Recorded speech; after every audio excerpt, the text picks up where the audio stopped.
Assalamualaikum warahmatullahi wabarakatuh. Dalam kali ini kita akan berbicara mengenai sebuah inspirasi dunia. Ketika kita berbicara mengenai sebuah inspirasi, pasti yang kita terbayang-bayang di dalam benak pikiran kita adalah sebuah kesuksesan di masa depan. Banyak orang yang berpikir sukses di usia muda, namun pekerjaan kecil saja masih ditunda. Padahal sesuatu yang besar itu berawal dari yang kecil. Jadi saudara-saudara sekalian, kesuksesan di masa muda adalah sebuah impian bagi semua pemuda, terutama bagi kita yang masih muda di tempat ini. Marilah kita sama-sama menuju kesuksesan bersama. Hadirin yang berbahagia.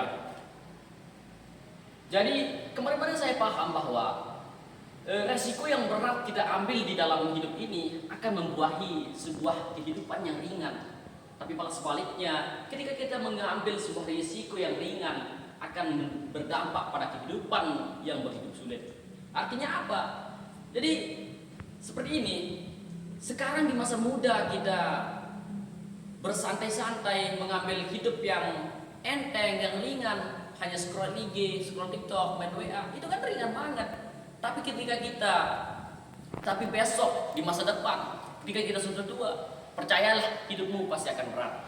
Tapi malah sebaliknya, ketika kita memilih hidup yang begitu berat, begitu beresiko di masa muda, insya Allah endingnya di masa tua kita akan mengalami kehidupan yang begitu indah, begitu nyaman ketika kita menjalani kehidupan di masa tua.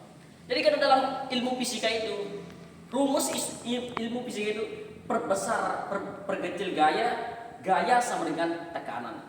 Kenapa saya bilang gaya sama dengan berat tekanan? Jikalau di masa muda kalian itu banyak tekanan, jikalau hari ini kamu terlalu banyak tekanan, berarti berarti hidup itu kebanyakan gaya.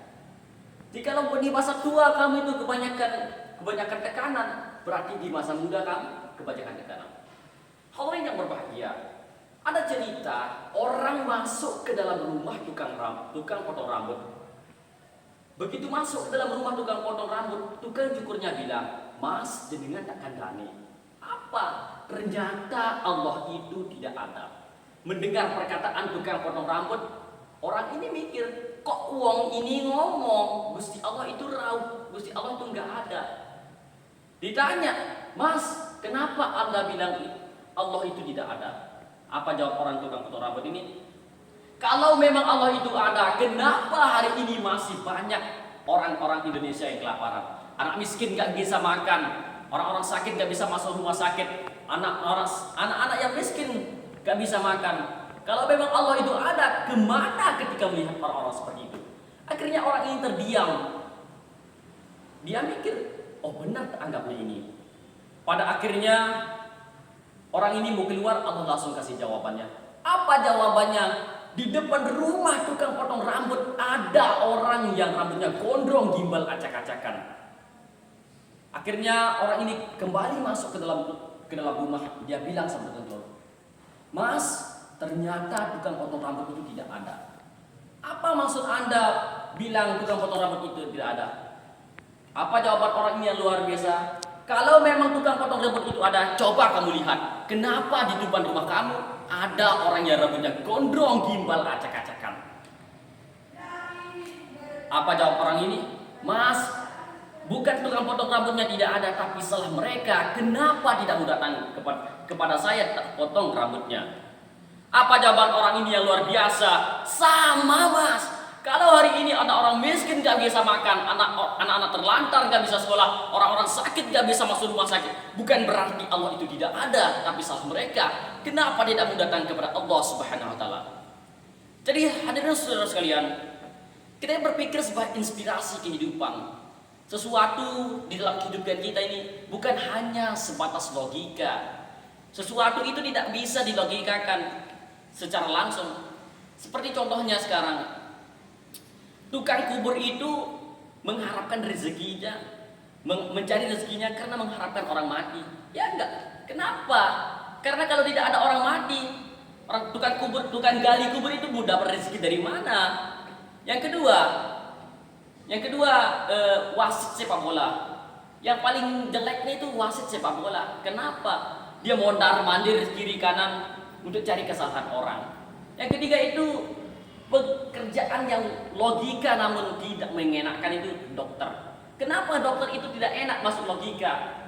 Karena kalau dia mencari rezeki itu harus mengharapkan orang sakit.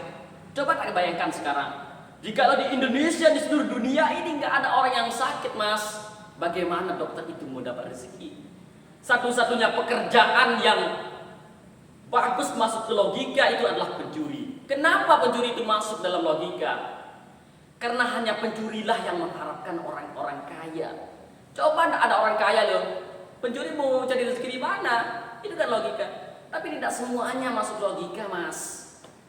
Jadi hadirin yang berbahagia, kita sebagai warga negara Indonesia, semua yang beragama Islam, saya berpesan kepada saudara-saudara sekalian, Allah itu tidak akan pernah menanyakan 5 tambah 5 itu berapa, 5 tambah 5 itu berapa. Pasti hasilnya jelas 10. Tapi 10 itu hasil dari mana? Bisa 1 tambah 9, bisa 3 tambah 7, bisa 4 tambah 6. Jadi apa istilahnya? Saya itu berinisiatif memikirkan psikolog, apa istilahnya? Pikiran saya itu, analisa saya selama ini. Jangan pernah kita menilai seseorang itu dari penampilannya. Mungkin orang itu mencari banyak hal untuk kita mendapatkan ridho sang ilahi. Ada orang yang lewat jalur politik, ada yang lewat jalur ceramah, ada yang lewat jalur ekonomi dan sebagainya. Jadi ya kita biasa saja lah. Jadi saudara-saudara sekalian, pesan terakhir bagi saya jangan pernah merasa diri kita lebih penting daripada orang lain. Jangan pernah kita merasa lebih hebat daripada orang lain. Karena ingat, di atas langit itu ada langit. Seperti yang saya sampaikan sebelum-sebelumnya, nggak perlu meninggi untuk dipuji, juga nggak perlu berlaga untuk dianggap dewa. Cukup biasa dalam ucapan, namun mewah dalam tindakan. Sebab kehebatan yang sebenarnya itu diakui, bukan mengakui. Salam cabut, semangat. Sekian, assalamualaikum warahmatullahi wabarakatuh.